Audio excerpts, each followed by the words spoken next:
இயேசு கிறிஸ்துவின் நாமத்தினாலே இந்த மதிய வேளையிலே உங்களை அன்போடு விட வாழ்த்துகிறேன். குயவனே என்ற நிகழ்வின் அடிப்படையில் ஜெபத்தின் மேன்மையை குறித்து நாம் தியானித்துக் கொண்டே இருக்கிறோம். இன்றைக்கும் சங்கீதம் 84:2 நாம் வாசிக்கின்ற போது, என் ஆத்துமா கர்த்தருடைய ஆலய பிரகாரங்களின் மேல் வாஞ்சையும் தவனமுமாய் இருக்கிறது.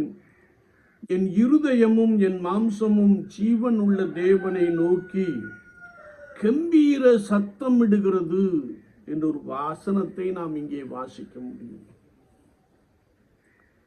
கர்த்தருடைய ஆலயத்திற்கு போவோம் வாருங்கள் என்று எனக்கு அவர்கள் சொன்னபோது மகிழ்ச்சியாக இருந்தேன்.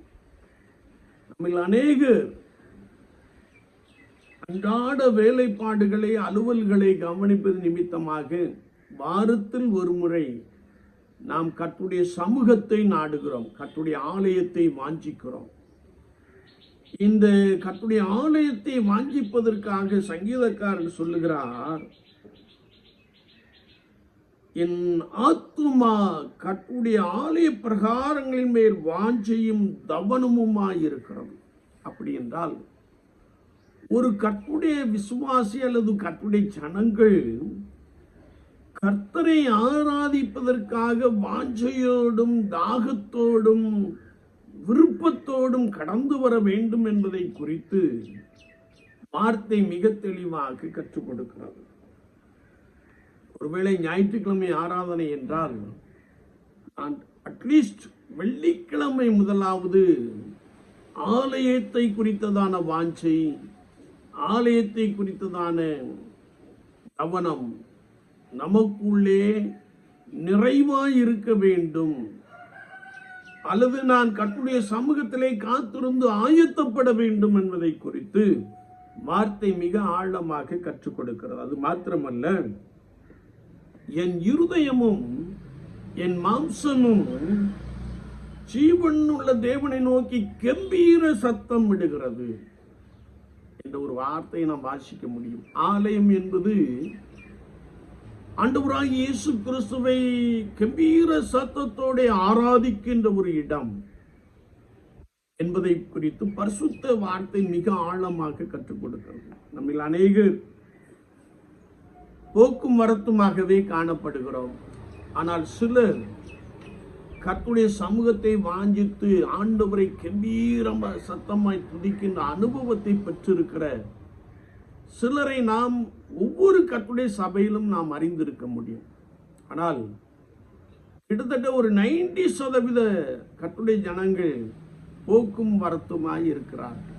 போகணும், கொயர் நன்றாய் பாடும், கேட்கணும், காணிக்கை போடணும், வந்துவிட வேண்டும் என்ற நோக்கத்திலே கிட்டத்தட்ட 90% மக்கள் இருப்பதை நீங்கள் ஆராதிக்கின்ற இடத்திலே மிக தெளிவாக அறிந்து கொள்ள முடியும்.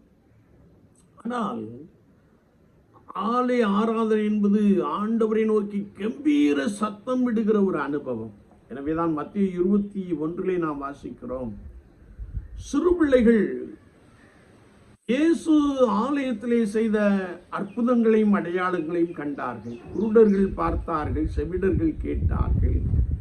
இதை பார்த்து கொண்டிருந்த சிறு பிள்ளைகள் ஆர்ப்பரித்தார்கள். அவர் செய்த அதிசயங்களை கண்டு ஆர்ப்பரித்தார்கள்.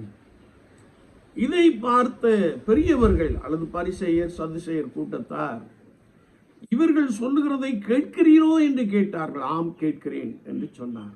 என்னை கேட்டுக்கொண்டிருக்கிற என் அன்பு சகோதரனே, சகோதரியே, ஆலயம் என்பது ஆண்டவரை சத்தமாய் ஆராதிக்கின்ற ஒரு இடம். கர்த்தருடைய ஆவியானவர் நம்மோடும் நாம் அவரோடு கூட பேசுகின்ற ஒரு இடம் என்பதை நாம் மறந்து போக வேண்டாம்.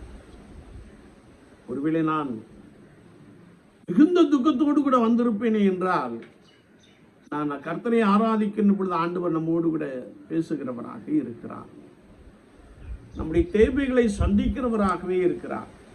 அது மாத்திரமல்ல, நம்முடைய வீட்டில் இருப்பவர்கள் பாக்கியவான்கள், அவர்கள் எப்பொழுதும் துதித்துக் கொண்டே இருப்பார்கள். சங்கீதம் எவ்வளவு அழகாக சொல்லப்பட்டிருக்கிறது. என்னுடைய வீடு ஜெப வீடு என்னப்படும்.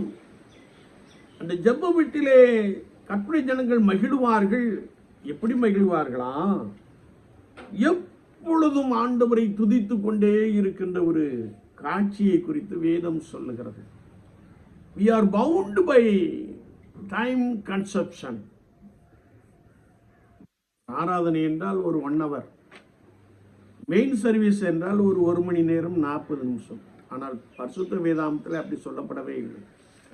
எப்பொழுதும் ஓய்வு நாளை கர்த்தருக்கென்று ஆசரிப்பாயாக என்ற வசனத்தின்படியே 6 நாள் வேலை செய்கிறோம், ஓய்வு நாளிலே கர்த்தருக்கு முன்பதாக எப்பொழுதும் நாம் அவருடைய சமூகத்திலே காத்திருந்து துதிக்க வேண்டும் என்பதை குறித்து வார்த்தை மிக தெளிவாக கற்றுக் கொடுக்கிறது. எனவே தான் சங்கீதக்காரன் சொல்லுகிறார், துதியமான சத்தத்தோட தேவாலயத்திற்குள் போய் வருவேனே என்று சொல்லுகிறார். சங்கீதம் 69, 30, 31 நாம் வாசிக்கின்ற போது, தேவனுடைய நாமத்தை பாட்டினால் துதித்து அவரை ஸ்தோத்திரத்தினாலே மகிமைப்படுத்துவேன், கொம்பும் விரிகுளமும் உள்ள காளையுதை பார்க்கலே இதுவே கர்த்தருக்கு பிரியம். என்னை கேட்டுக்கொண்டிருக்கிறேன் அன்பு சகோதரனே சகோதரியே, நாம் பரிசுத்த தேவாலயத்திற்குள்ளே கடந்து செல்லுகின்ற பொழுது தேவ பிரசன்னத்தினாலே நிறையும்படிக்கு நான் அவரை துதிக்க வேண்டும், ஸ்தோத்தரிக்க வேண்டும், அதற்கென்று நான் ஆயத்தப்பட வேண்டும். செபம் என்னும் ஆயத்தம் நம்மிடத்திலே காணப்படுகின்ற பொழுது மெய்யாகவே நாம் பரிசுத்த ஸ்தலத்திற்குள்ளே கர்த்தருடைய ஆலயத்திற்குள்ளே வருகின்ற பொழுது நாம் அவரை துதிக்கின்ற ஒரு மாபெரும் பாக்கியத்தை நாம் பெற்றுக்கொள்கிறோம். எப்படி துதிக்கிறோமா? கம்பீர சத்தமாய், கம்பீர சத்தமாய், மௌனமாய் அல்ல, கம்பீர சத்தமாய் என்று வேதம் சொல்லுகிறது. விசுவாச வாழ்க்கையிலே நான் கர்த்தருடைய சமூகத்திலே எப்படி கடந்து செல்லுகிறேன்? சற்று நம்மை நாமே நிதானித்து ஆராய்ந்து பார்ப்போம். ஏனென்றால் சங்கீதம் 22:3 நாம் வாசிக்கின்ற போது, துதிகளுக்குள் வாசம் பண்ணுகிற தேவரீர் பரிசுத்தர் பரிசுத்தர் பரிசுத்தர் என்று எழுதப்பட்டு இருக்கிறது. வார்த்தை ஒருபோதும் மாறாது.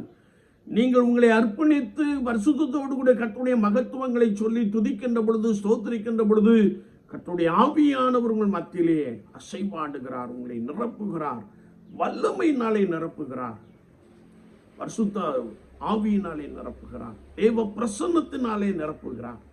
வேதம் சொல்லுகிறது, கர்த்தரின் பிரசன்னத்தினால் பர்வதங்கள் மெழுகு போல் உருகிப்போம் என்ற வார்த்தையின்படியே நீங்கள் கர்த்தரை துதித்து ஸ்தோத்தரித்து ஆராதிக்கின்ற பொழுது, தேவ பிரசன்னம் இறங்குகின்ற பொழுது உங்களுடைய பிரச்சனைகள் நீங்கி போகிறது, பர்வதம் போன்ற தடைகள் நீங்கி போகிறது.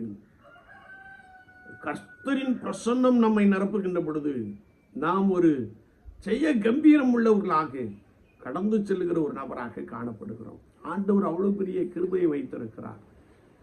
நான் கர்த்தருடைய ஆலயத்திற்கு சென்று எப்படி கர்த்தரை ஆராதித்துக் கொண்டிருக்கிறேன்? சற்று நம்மை நாமே நிதானித்து ஆராய்ந்து பார்ப்போம், வசனத்துக்கு கீழ்ப்படிவோம். ஆண்டவர் உங்களை அதிசயங்களினாலும் அற்புதங்களினாலும் நிரப்புவார். நீங்கள் ஆர்ப்பரிப்பீர்கள். ஆமென், ஆமென்.